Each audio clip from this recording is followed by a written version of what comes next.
Anatoly, What? listen, you're the old one here. Why don't you tell me what really happened? Old? Watch your mouth, kid. Well, I don't know the whole truth, but I'll tell you what I can.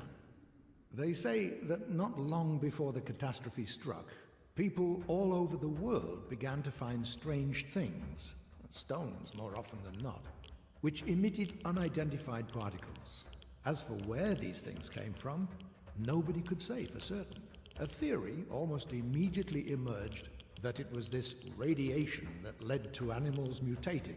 An international organization was formed, as was oh so fashionable back then, the so-called Worldwide Scientific Council.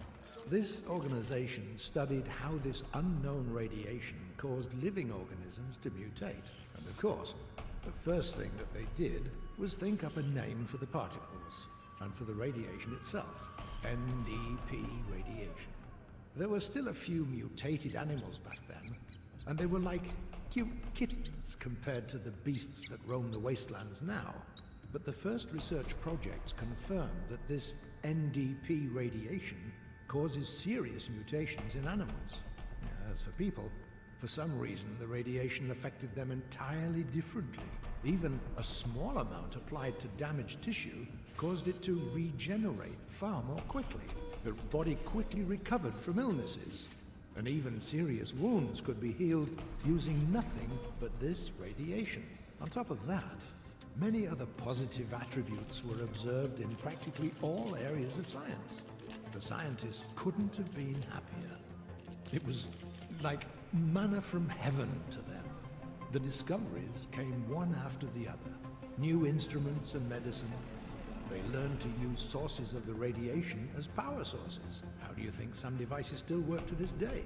And thought up all kinds of other uses for it. But then, one fine day, the catastrophe struck. I was still just a kid back then. All I remember is multicolored rays appearing in the sky. Then everything suddenly went dark. I heard heavy peals of thunder, the heaviest I'd ever heard. The wind picked up. Stones fell from the sky. It was terrifying. The cities were in the grip of panic and chaos. People trampled each other, running wherever they could, just trying to find cover. It was a horrible sight. My mother and I hid in our basement, and my father tried to save as many people as he could.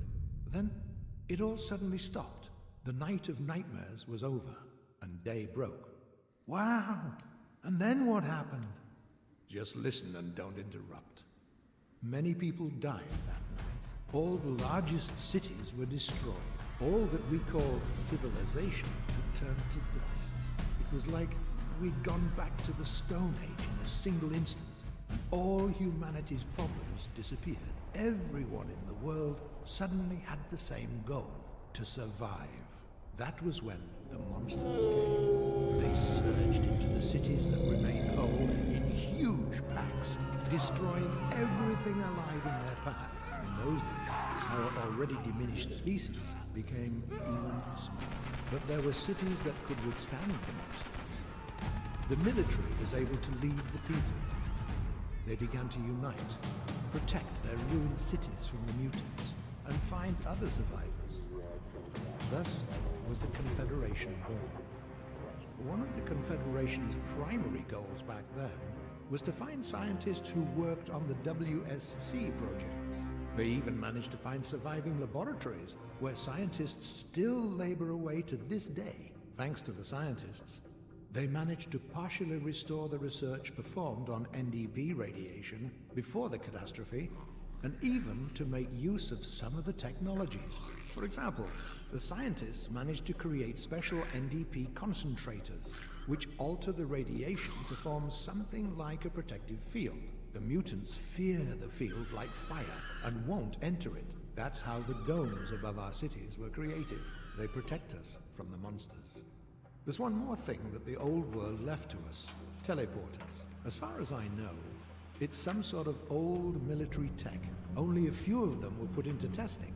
The initial plan for the teleporters was this: to provide fast troop movement, deliver ammunition, and transport to the battlefield and treat the wounded. But the scientists were unable to iron out all the defects before the catastrophe hit, so only one function works, transporting the wounded. And even that doesn't work right. It doesn't pick up the wounded, just the dead. And not everywhere. Only in a zone of reliable reception, and even the transportation process itself is a big gamble. You're lucky if something is just missing from your backpack after you're teleported. You could turn up missing an arm or a leg, or even not turn up at all. Long story short, those things are dangerous. I remember once having the bad luck of finding a herd of wild boar outside the city.